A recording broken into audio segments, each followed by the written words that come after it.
자, 오늘도 바쁜 시간 와 주셔서 고맙습니다. 이 공부라는 거는 정말 복이 있어야 공부예요. 근데 많은 사람들이 그걸 모르더라고요. 정말 공부할 수 있다는 거, 자기를 부처님으로 만드는 거거든요. 근데 자기를 부처님으로 만드는 거는 기적이에요. 쇠를 철로 만드는 것도 힘들어요. 기적이라 할 수 있지만 그보다 더 기적은 중생의 부처가 되는 거죠. 근데 이 절에 와서는 그 중생의 부처가 되는 걸 이렇게 가르쳐 드리거든요. 제가 가르쳐 드리는 게 아니라 부처의 말씀이 담겨 있는 경전에 의지해서 경전 보는 법, 그리고 이제 그 경전에 의거해서 많은 큰 스님들이 공부를 해서 부처가 되셨는데, 그분들의 말씀, 어록이죠. 어록에 의지해서 보면은 가장 알기 쉽게 부처가 되는 법을 말해 주셨거든요. 오늘도 선문찰요 완능록이라고 하는 황벽선사의 가르침을 통해서 한번 자기가 어떻게 해야지 부처가 될까, 어떻게 마음을 써야 될까. 이게 마음을 바꾸는 건 쉬워요. 진짜 어렵거든요. 마음을 바꾸는 게. 그죠? 마음에 형상이 없는데 마음만 먹으면 바꿔요. 형상이 없으니까. 근데 그 형상이 없는 마음을 못 바꾸는 이유는 뭐겠어요? 자기가 지금까지 길들어져 온 말, 생각, 행동에 의해서 말이 형상이 생긴 겁니다. 그 형상 틀을 깨기가 참 쉽지 않아요. 오늘 교재를 볼까요? 교재 132쪽에 밑에서 세 번째 줄 보시면 마음이 본래 그대로 부처인데 육도 만행을 다시 닦아야 합니까? 마음이 본래 부처니까 뭐 일부러 고사행할 필요 없다는 거죠. 육도 만행 닦을 필요 없지 않냐 이렇게 질문하는 거예요. 근데 저번 시간에 배웠던 것은 성인의 무심, 마음이 없는 것은 부처의 경지였지만 범부의 무심, 범부의 마음 없다는 것은 공적한 상태에 빠진다 이렇게 말씀을 하셨거든요. 이것은 유심의 무심, 부처님의 무심은 유심의 무심이에요. 마음이 있는데 마음이 없는 겁니다. 중생의 무심은 일부러 무심, 마음을 없애는 거예요. 그렇기 때문에 중생의 무심은 작용이 없고 부처의 무심은 작용이 있다는 거예요. 그리고 마음을 비웠다 하죠. 마음을 비웠다 하면은 중생들은 일반적으로 아무것도 안 합니다. 말도 안 하고 행동도 안 하고 그냥 그 어둠 속에 처박혀요. 그리고 관계하지 않으라는 것이 마음을 비웠다 합니다. 마음을 비웠다는 무심이지 않습니까? 근데 공부한 사람이 마음을 비운 거는 진짜 마음을 비웠기 때문에 상대에 대해서 웃을 수도 있고 자기 자신의 잘못을 인정할 수도 있고 또 자기 잘못에 대해서 자기가 말을 할 수 있습니다. 이게 진짜 무심의 무심이에요. 정말 그걸 잘 아셔야 됩니다. 그래서 오늘 배울 거 마음이 본래 그대로 부처인데 육도만행은 다시 닦아야 합니까? 이렇게 질문했어요. 잠은 자들 방식이죠. 근데 여기서는 이제 배우 상공의 질문을 의지해서 지금 답을 하는 거예요. 깨달음은 마음에 달려있는 것이요 육도 만행과는 아무런 상관이 없다. 깨달음이라는 것은 오직 자기 마음을 어떻게 만드냐 하는 거죠.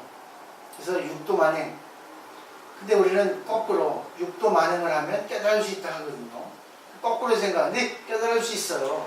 근데 깨닫는 사람도 있지만 깨닫지 못하는 사람도 있어요. 육도 만행에 걸려서 자기가 좋은 일 한다, 내가 남을 위해서 산다 하는 사람 많죠. 근데 그게 자아에서 나온 겁니다. 잘난 척하려고. 아니 조금 더 도수를 낮추면 정말 남을 위해서 사는데 자기라는 것이 들어있어요. 내가 하는 게 있단 말입니다. 이런 정도의 차이일 수 있지만 요것 때문에 이렇게 지금 마음의 근본을 말씀하시는 거예요. 그래서 깨닫기만 하면 육도 만행은 저절로 따라오게 돼 있다. 이렇게 말씀하시는 거가 순서가 그렇습니다. 근데 육도 만행을 해도 깨닫는 사람도 있어요. 그러니까 그 부분에 대해서 조금 분별을 하라 이런 뜻이겠죠. 그 다음에 보시면 육도 만행이란 그저 교화의 방편으로서 중생을 제도하는 쪽에 이를 뿐이다. 그러니까 상구볼이 하와 중생인 거죠. 상구볼이는 위로는 깨달음을 구하고 아래는 중생을 교화한다. 먼저가 자기를 수행하는 겁니다. 자기의 마음을 어떻게 만들어야 될까? 어떻게 자기 마음을 갖다가 바꿔야 될까? 부처의 마음처럼. 그러면 나머지는 저절로 된다는 거예요. 그래서 육도 만행은 육바람이죠. 육바람에서 모든 행위 나옵니다. 중생을 교화하는 수단 방법일 뿐이 아니라 방편이라는 것이에요. 저절로 나온다는 겁니다. 설사 보리와 진여, 실제 해탈 법신, 나아가 식지 사과 등의 성인의 지혜에 도달한다 하더라도 모두가 제도하는 물 뿐이어서 부처님의 마음과는 아무런 상관이 없다. 여기서 말하는 일반적으로 이렇게 말에 의한 우리 보리, 진여, 실제 이렇게 하죠. 설정한 겁니다. 인간이 말을 가지고 쓰는 동물이기 때문에 말에 의지해서 진리를 보인 거예요. 말로. 보리를 깨달음이군요.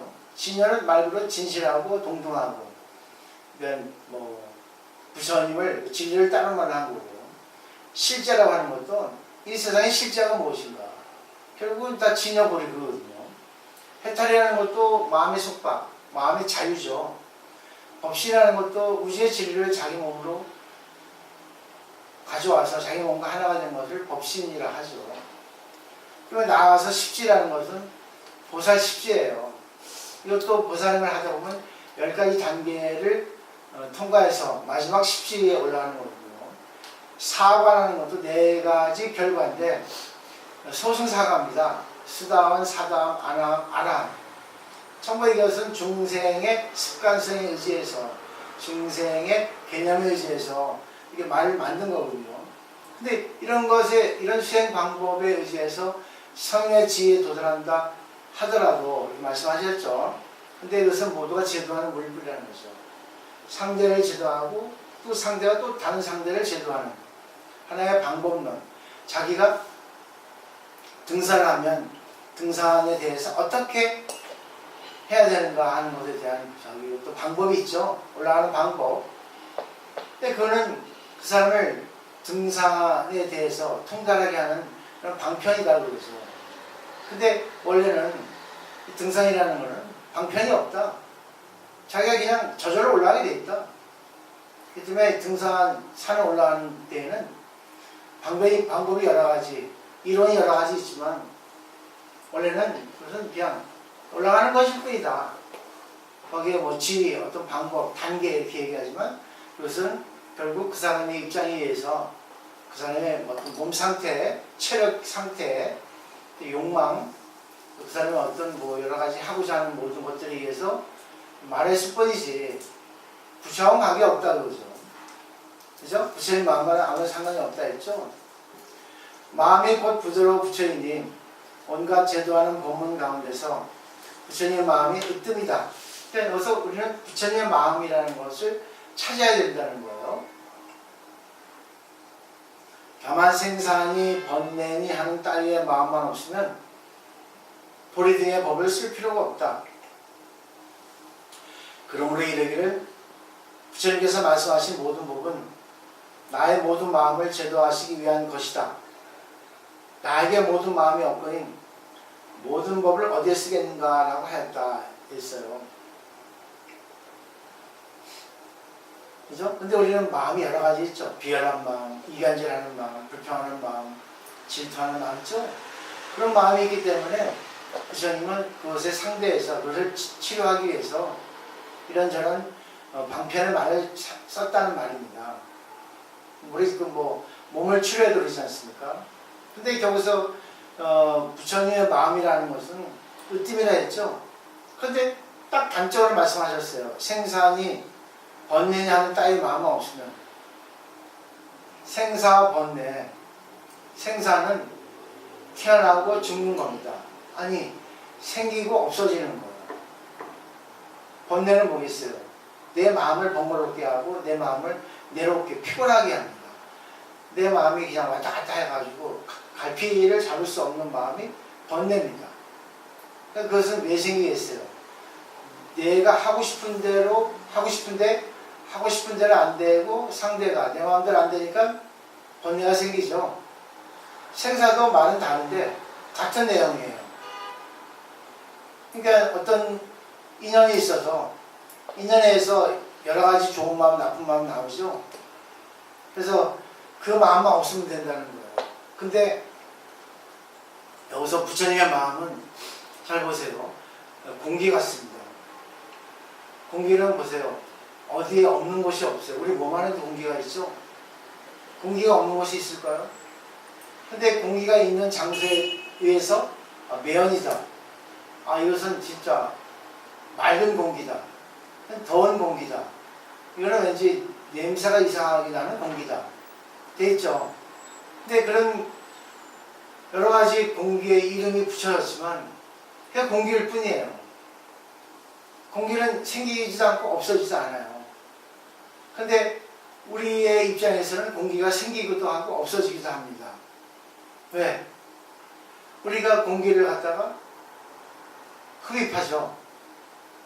그러면 그걸 갖다가 산소라고 해서 산소를 흡입해야지만 우리가 숨을 쉴 수 있고 산소가 몸 안에 이렇게 돌아야지만이 우리 몸이 활성화돼요. 심해지면 활성산소가 생기지만 그러면 산소가 들어왔죠. 들어왔으니까 생겼죠. 근데 그 순간 산소를 내보내죠. 근데 산소하고 섞어서 나가는 건 뭐예요? 탄소죠. 그래서 탄산가스가 됩니다.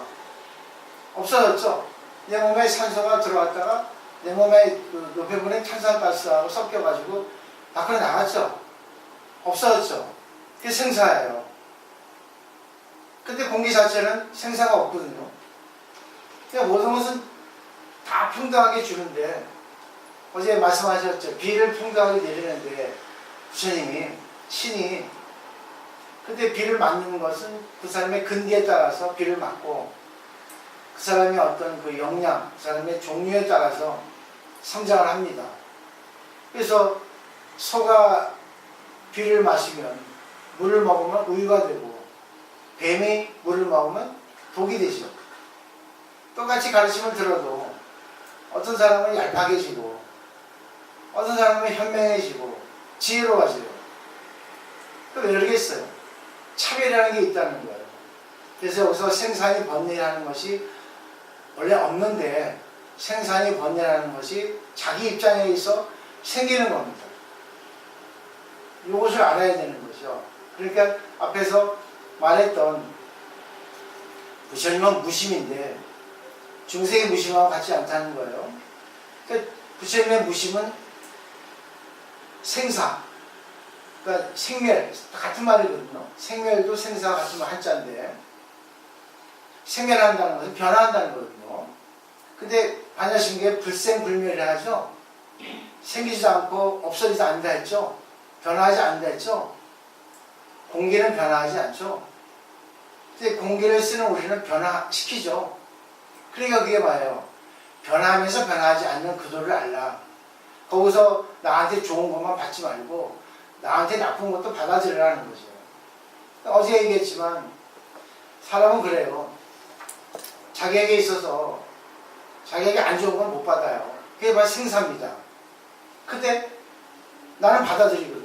그렇습니까? 감사합니다 하거든요. 근데 나도 들으면 기분 나쁜 게 있어요. 왜? 이치 안 맞는 얘기를 한다거나 또 나는 그렇게 하지 않았는데 상대가 그렇게 얘기한다거나 그런 경우 있죠.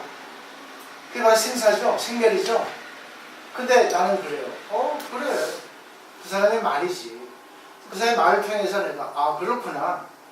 저 사람하고 또 이런 경우에는 이렇게 해야 되겠구나. 중생의 입장에서는 이런 사람, 이런 일에 있어서는 내가 이렇게 얘기해야 되겠다는 생각을 하게 되는 거죠. 그게 바로 생멸, 불생불멸이라는 거예요. 이해하시겠어요? 또 하나 얘기할까요? 우리 마음이 거울입니다. 비우니까. 거울에 비유를 해요. 거울에 비유를 많이 씁니다. 우리 마음이 거울이에요. 그러면 거울에 사물이 투영되죠. 이쁜 사람, 미운 사람, 또 늙은 사람, 나이 어린 사람, 개똥, 소똥, 자동차, 반찬, 김치 다 비춰지죠? 근데 그게 바로 생멸이거든요. 네? 비춰지잖아요. 근데 내 마음에는 나오지 않아요. 생멸이죠. 생겼잖아. 그리고 그것이 치우면 없어지죠. 이게 생멸이라는 거예요. 근데 불세불멸. 그리고 결국 뭐 있어요? 거기에 대해서 좋다 나쁘다. 거기에 대해서 얽매이지 않아요. 자유자재입니다. 그러니까 상대에 있어서 관계하는 거죠. 개똥이라 하더라도 더럽다 하지 않아요. 아, 개똥이구나 하고 치워야 할 때는 치우고. 응? 그렇습니다.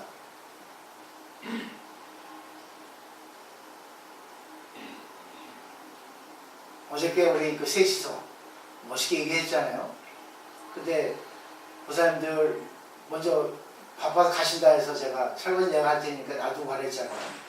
그죠? 맞죠? 근데 아침에 일어나니까 설거지 할 생각하니까 까마득한 거예요. 머리도 아픈데. 남조사 오시더라고. 좀 어지러웠거든 내가. 설거지는 했지만 아이고 설거지 안 하고 가셨나 보네. 이게 생멸이에요. 거기에 무슨 마음이 나는지 모르는데 제가 그랬죠. 아 내가 어저께 바쁘고 그래서 일부러 가시라고 빨리 나머지 내가 할 테니까 아침에 이렇게 허겁지겁 설거지 하다 보니까 뒷정리를 못했다고 그랬습니다. 여기서 생멸과 불생불멸의 관계를 아셔야 되는 거예요. 다 밑에 쳐다보고 책만 쳐다보니 뭐 이 얘기를 받아들이는가 못 받아들이는가 알 수 있는 거예요. 또 어려이 그런 말이 있습니다. 인도의 겐지스강이 있죠. 겐지스강 하강인데 거기에 모래는 부처님과 갖다 있어요. 겐지스강의 모래 위에는 개도 지나가고 소도 지나가고 개똥이 똥 싸기도 하고 개가 똥 싸기도 하고 성인도 지나가는데 성인이 지나가도 기뻐하지 않고 개가 똥을 싸도 슬퍼하지 않고 더럽다 하지 않는 데가 있어요. 근데 중생의 입장에서 개가 똥을 싸면 더럽죠. 성인이 나한테 이쁘만 하면 아 고맙다 하고 마음이 감화를 받죠. 감동을 받죠. 근데 거기에 변화가 없는 거예요. 그래서 그런 말이 있습니다. 제2의 화살을 맞지 말라. 두 번째 화살을 맞지 말라. 상대와 관계할 때 상대가 화살을 쏩니다. 나를 비난하다든지 나의 잘못된 것을 꼬집어 주죠. 생멸이죠. 기분 나쁘죠. 그죠? 근데 중생들은 제2의 화살을 쏩니다. 상대에게. 맞죠? 너 그러니 나 그렇지 하지 않았는데 쏘죠. 그럼 상대는 뭐라 합니까? 또 화살 쏘죠. 제2 화살을. 그래서 제2 화살을 쏘지 마라, 낫지 마라 하는 말이 그 말입니다. 결국은 뭐예요? 아 그렇구나. 액면고도를 받아들이면 되는 거예요. 그리고 그 액면고도를 받아들인 것에 대해서 나의 입장에서 내가 어떻게 받아들일까? 이걸 받아들여서 어떻게 내가 활용을 할까? 그래서 옛 사람들, 글 쓰는 사람, 작가들, 성인들, 사상가들은 고난이 없는 사람이 없습니다. 고난이 있어야만이 그 사람은 글이 잘 나와요. 예술가도 마찬가지고. 잘 생각하셔야 됩니다. 이런 논법은 잘 우리가 보셔야 돼요. 그 다음에 보세요. 부처님으로부터 조사님들에게 이르기까지 모두가 다른 것은 말하지 않고 오직 한 마음만을 말하였을 뿐이며 또한 일승만을 말하였을 뿐이며 일승은 한 가지라는 거. 대승일승이거든요. 결국은 뭐냐면 다 부처님이라는 뜻인데 그것이 뭐겠어요? 다 부처님이라는 겁니다. 개도 부처님이요, 닭도 부처님이요. 그러니까 스님들이 큰 스님에게 묻죠. 부처님이란 어떤 분입니까? 부처님 가르치면 어떤 겁니까? 하니까 뜰 앞에 잣나무다. 또 마른 똥막대기다. 또 마상근이다. 이렇게 말씀하셨단 말입니다. 그래서 결국은 우리의 생각은 개념이 있어요. 상대적이에요. 좋은 거 나쁜 게 있습니다. 개념이라는 거는 좋은 거 나쁜 거 둘로 갈라지거든요. 여자 남자, 이쁘다 밉다, 이익이다 손해다. 이게 개념이에요. 성인의 생각은 개념이 있지만 개념을 초월하고 있다고요. 이게 바로 생멸과 불생불멸의 관계라는 겁니다. 그러니까 결국 뭐겠어요? 집착하지 마라. 어제 우리 보살에 대해서 많은 얘기했죠. 이걸 받아들이면 되는데 못 받아들이거든, 중생들이. 근데 그걸 받아들여요. 공부를 했기 때문에. 다만 받아들이는 시간이 하루 이틀 걸리겠죠. 길면 한 달. 못 받으면 못 오는 거예요. 자, 여기서 제가 이제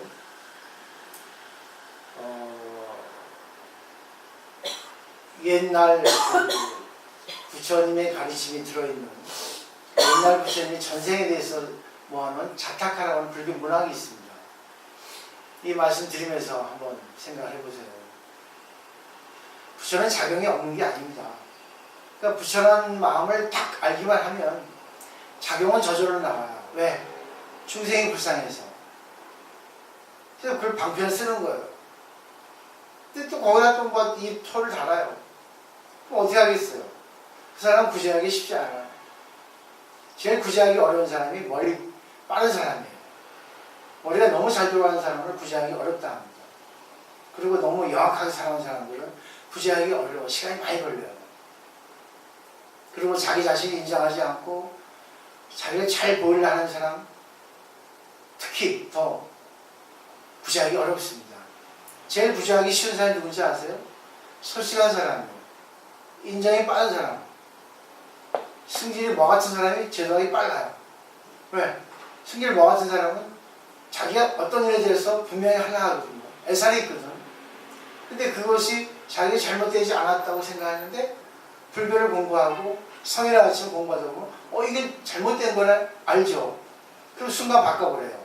그 에너지가 세기 때문에 좋은 에너지로 바꿔버리면 상당히 영향력이 큽니다. 그런 사람들. 근데 이것도 아니고 저것도 아닌 사람들은 공부를 했다 하더라도 영향력이 별로 많지 않아요. 그 자타카라고 하는 문학에 이런 전생 얘기가 있습니다. 부처님 전생에 물소였어요. 자주 얘기했죠. 원래 언뜻 그 생각이 나더라고요.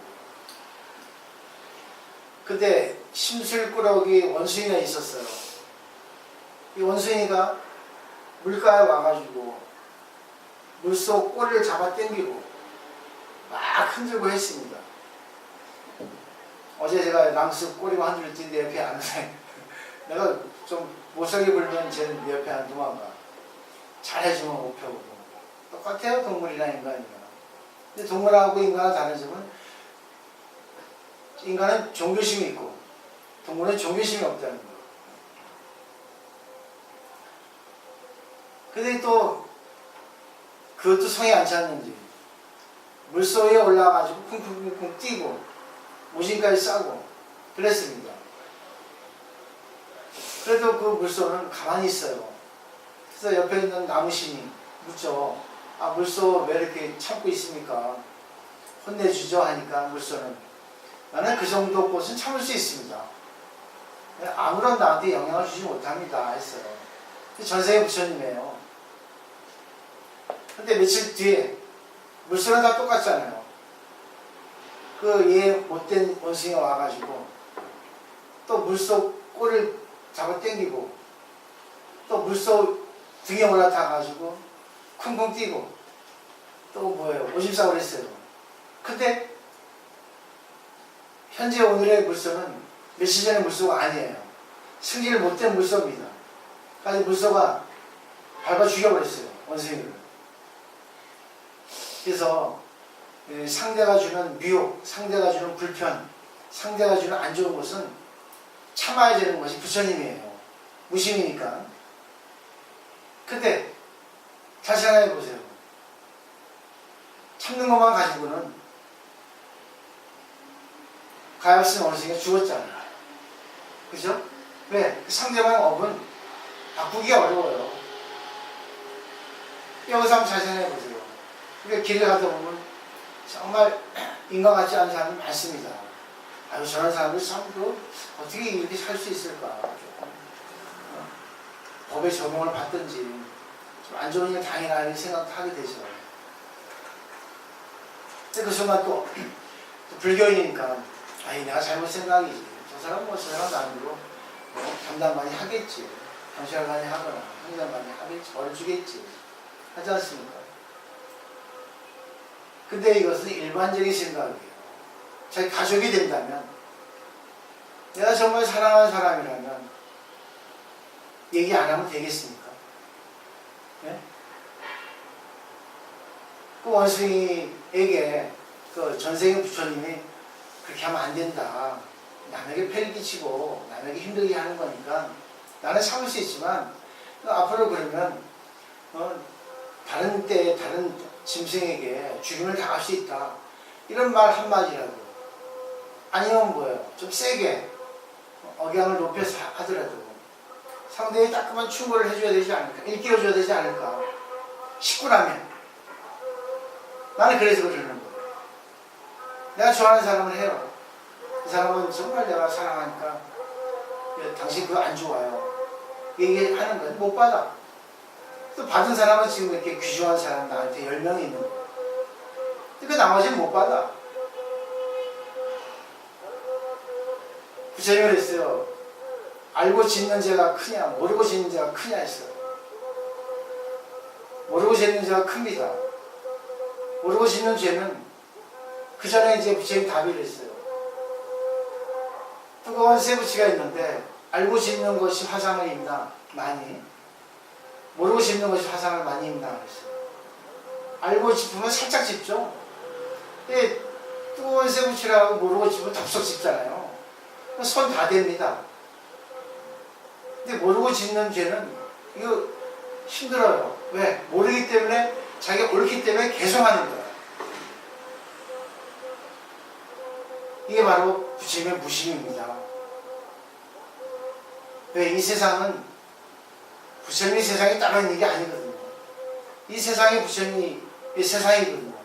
그래서 불국토, 적광토 그렇게 얘기하거든요. 또 사바세계, 또 뭐 연화장세계, 화엄세계 얘기한단 말입니다. 진짜 내가 사랑하는 사람이 미운 짓 하면은 그만두고 볼 거예요? 아니죠? 전 얘기한 거예요. 내가 요즘에 생각하는 게 이런 겁니다.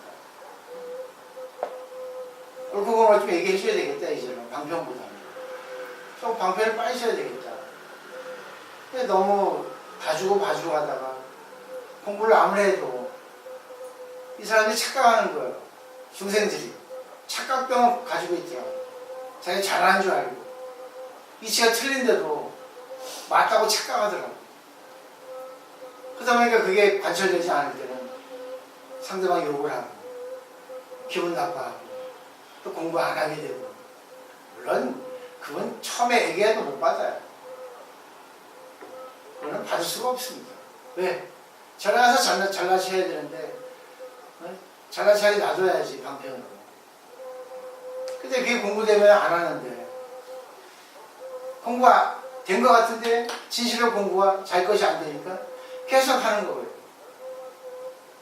계속 놔둬야 되는데 한 번씩 찔러보는 거예요. 당신이 얼마만큼 받나 못 받나. 사실 위험 부담이 많아요. 신도가 떨어지거든. 근데 저는 전체를 다 봐요. 사람들은 일부분밖에 보지 못하더라고요. 난 전체를 다 봅니다. 이 사람 앞에 뒤에 위에 아래. 네, 그 사람 말하는 거를 보면은 그 사람 마음이 어떤 사람 다 알거든요. 공부한 사람. 그래서 진짜 공부를 하셔야 돼요. 어제도 말씀드렸잖아요. 들을 때 기분 나빠요. 나는 안 그런데 하거든요. 근데 사람은 그게 있습니다. 자기가 자기를 보는 자기가 있어요. 근데 상대가 나를 보는 자기가 있다.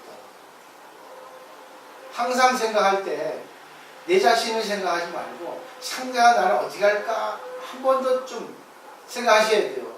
불교 의식에서는 4가지 자기가 있다 했어요. 4가지는 말만 4가지지 계속 왕복을 하기 때문에 100가지, 1000가지, 3000가지 마음이 있다는 겁니다. 자기 마음에 수없이 그런 마음이 있는데 자기는 자기 마음밖에 모르는 거예요. 왜? 그 이후에 마음을 써보지 않았기 때문에. 그의 마음을 책으로 읽어보지 않았기 때문에 책을 읽어도 내 것이 아니라고 이렇게 방관하거든요. 받아들이지 못하거든요. 그래서 있는 거예요. 솔직히 저는요, 보살님 덕분에 뭐 한 달 됐나? 처음으로 이렇게 험한 산 타봤어요. 험하게.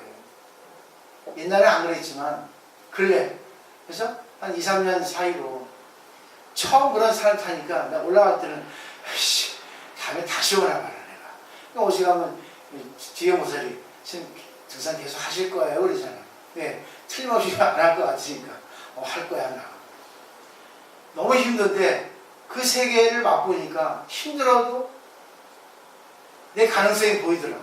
야 이거 힘들지만 다음에도 힘들 것 같은데 그래도 하다 보면 이게 익숙해지지 않겠나. 체력이 좋아지지 않겠나. 사실 가려면 무서워요. 등산하려면 무서워. 근데 오늘 또 갈 거야 나 혼자. 근데 랑스를 어떻게 할 거야 걱정이야. 두면 또 오니까. 자, 마지막 정리해요. 부처님의 마음 무심이라 했죠? 중생의 마음도 무심이에요. 똑같이 여기서 환경스님 얘기했죠? 근데 부처님의 무심하고 중생의 무심은 달라요. 부처님의 무심은 유심의 무심이에요. 상대를 비춰볼 수 있는 마음이 다 있어요. 좋은 사람, 나쁜 사람, 이쁜 사람, 미운 사람 다 있는데 그거를 무심히 받아들이는 거예요. 저항이 없는 거예요. 조그만 것이 있어도 거기에 집착하지 않는 게 바로 유심의 무심입니다. 이해하시겠죠? 생멸의 불생불멸인 거예요. 근데 중생의 무심은 어떻게 돼요? 아, 나 없어요. 그냥 뭐예요? 무기력에 빠지는 겁니다. 아무런 작용이 없어요. 그러니까 피하잖아. 중생은. 말하기 싫으면 안 하잖아. 나 마음 비웠어. 안 하잖아. 관계 안 하잖아. 피해버려 중생이 무심하고 부처의 무심하고 차이란 말이죠. 또 하나 예를 들게요.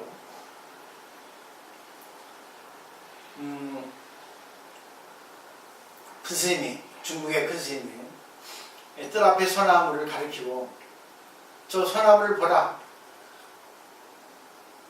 저 소나무가 똑바로 볼 수 있는 사람은 말해봐라 했어요.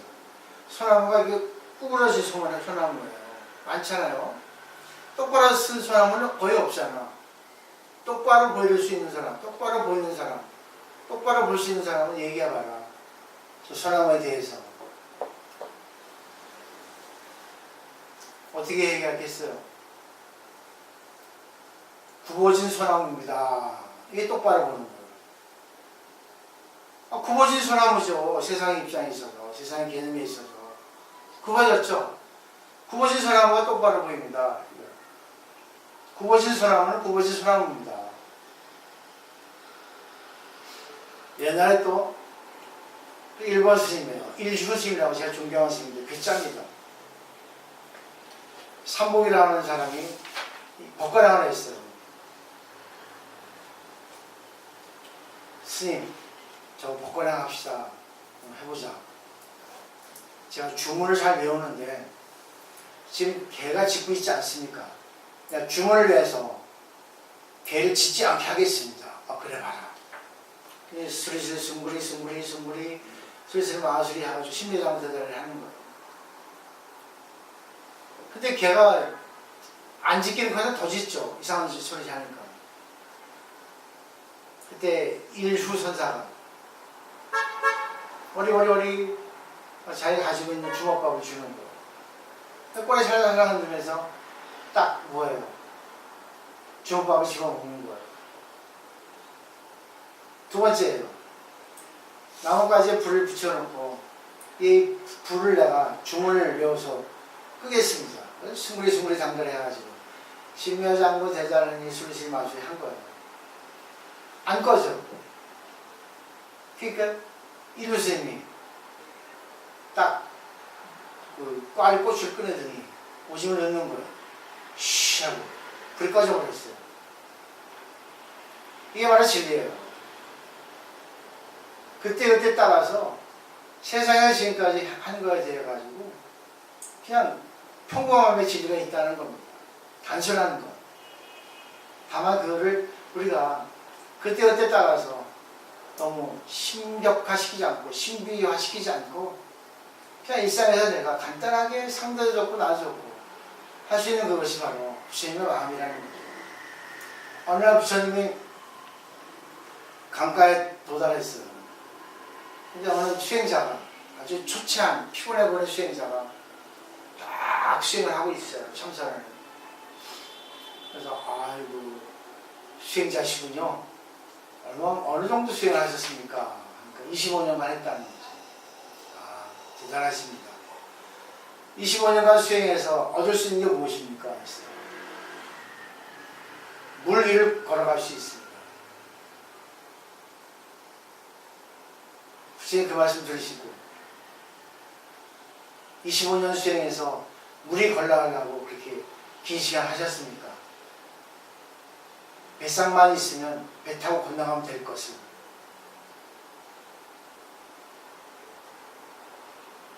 이상한 데 진리가 있는 게 아니라는 얘기입니다. 우리가 나이가 먹으니까 죽는 것에 대한 고통이 있어요.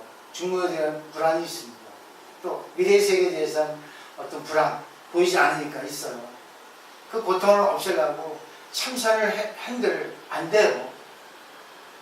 마음은 좀 여유롭지만 특히 미래에 대한 어떤 불안에 대해서는 아무도 몰라요. 그건 뭘 바라지 않으면 돼요. 그냥 하루하루 자기가 인연 따라 살아가면 되거든요. 그러면 주어진 데에서 뭐 오면은 받으면 되거든요. 그러기 위해서 참선하고 공부하는데 죽는 것도 마찬가지죠. 어떤 사람이라도 죽을 때는 불안하거든요.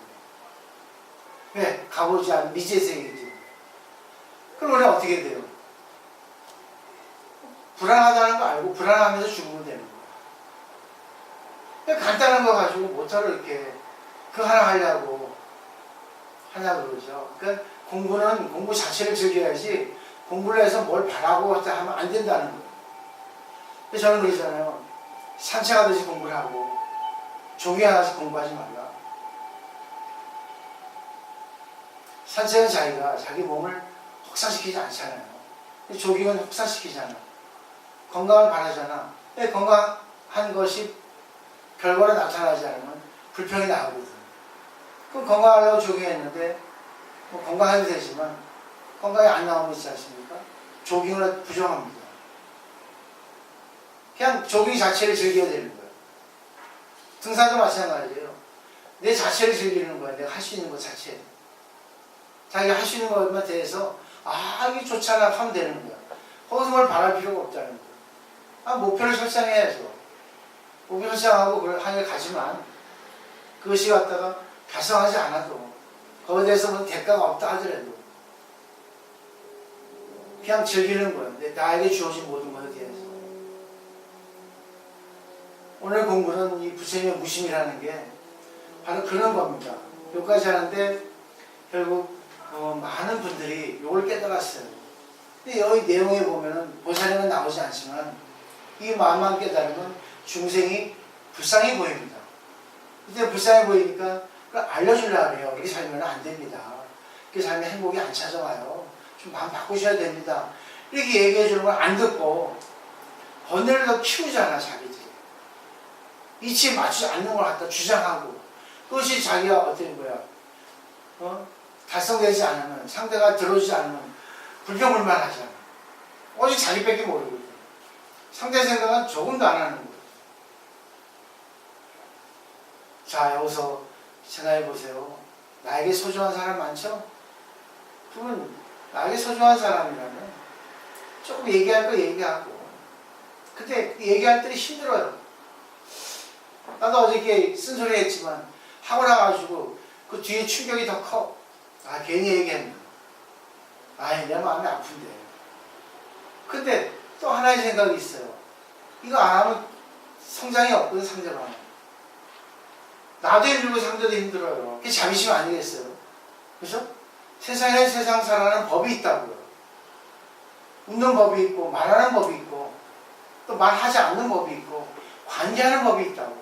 다 다르기 때문에 상황에 따라, 사람에 따라. 그걸 내가 익혀야 되기 위해서는 상대를 알아야지만 내가 상대와 관계를 갖다가 지혜롭게 할 수 있다는 거예요. 그 때문에 지피지기는 백전백승이라잖아. 상대를 알고 나를 알면 백전백승인 거예요. 상대를 알기 위해서는 상대의 성격, 상대의 바라는 바람, 상대의 수준을 다 알아야 된다는 얘기예요. 그래서 상대의 얘기를 경청하다 보면 상대의 마음이 보이는 겁니다. 그러니까 부처님의 무심이에요. 저절로 상대가 원하는 걸 해줄 수 있게 되죠. 또 해주기 싫으면 안 해줘도 되는 거죠. 그죠? 그때 관계가 고무줄처럼 밀고 당기고 할 수 있다는 거죠. 자, 오늘 공부는 여기까지예요. 질문 있습니까? 없어요? 마치도록 하겠습니다. 고맙습니다.